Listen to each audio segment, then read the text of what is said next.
आज का कोट है, पानी का असली स्वाद तब पता चलता है जब हम बहुत प्यासे होते हैं। ठीक उसी तरह एक सच्चे इंसान के प्रेम व सहयोग का पता उस समय चलता है जब हम बहुत कठिनाई में होते हैं।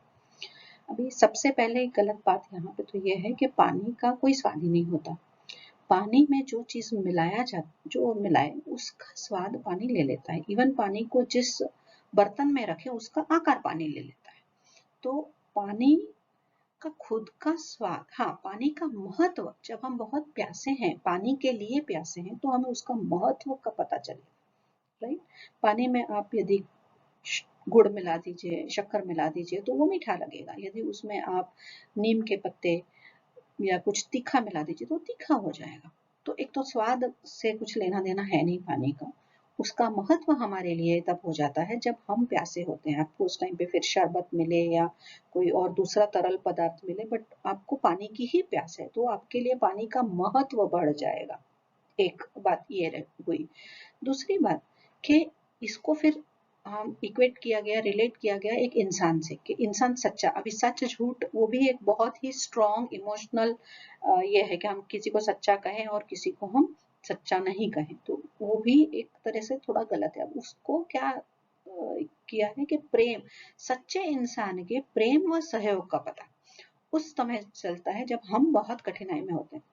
हम कठिनाई में हो सकते हैं, अभी कुछ फाइनेंशियल कठिनाई में है, तो जब मैं किसी के पास पैसे लेने गई और उसने कुछ कारण, मुझे ऐसा लगा कि वो व्यक्ति मुझे मदद कर सकता है। अभी ये मेरी मान्यता है कि वो व्यक्ति मुझे मदद कर सकता है। क्यों? क्योंकि मेरी कुछ एनालिसिस होगी कि उसका रहन सहन अच्छा है, वो कमाता है, या वो समाज सेवा करता है, या वो दान देता है, ऐसे मैंने सुनने में आया। और मैं गई और उसने नहीं दिया। उस टाइम पे ऐसा उन्होंने बोल दिया कि मैं नहीं आपको मदद कर सकता हूँ। तो मेरे को कोई हक नहीं बनता उनको ये जजमेंट करने का। उनपे ही हम जज कर रहे हैं कि अरे ये सच्चा नहीं है, वो मुझे प्यार नहीं करता, वो मुझे सहयोग नहीं दे रहा है। मैं कठिनाई में हूँ, हाँ, मैं जा रही हूँ, हाँ, बट वो मेरी जरूरत थी उस टाइम पे। यदि हम ये इस कोट जो लिखा है कोटेशन, उसके हिसाब से चलेंगे तो हम गांठ बांध लेंगे कि ये व्यक्ति सच्चा नहीं है, इसका प्यार सच्चा नहीं है, इसका सहयोग नहीं।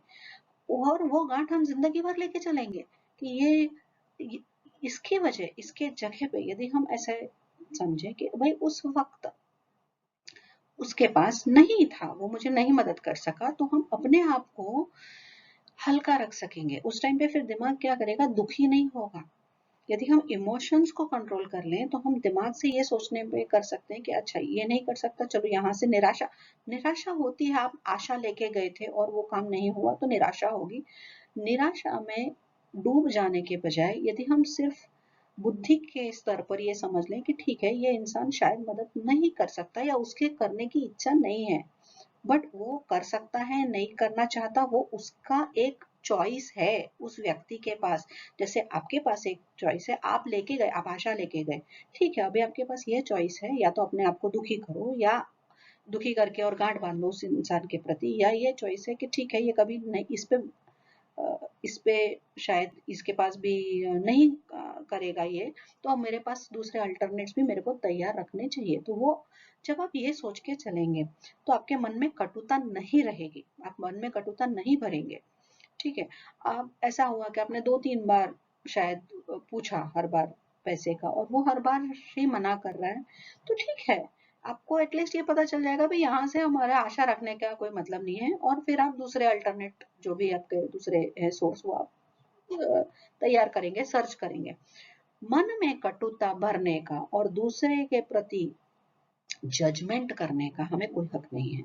हाँ, हमें ये हक है कि हम हमारी जरूरत कहाँ पूरी हो सकती है, और वहां जाके प्रयत्न करने का बस उतना ही हमारे हाथ में है जो हमें करना चाहिए।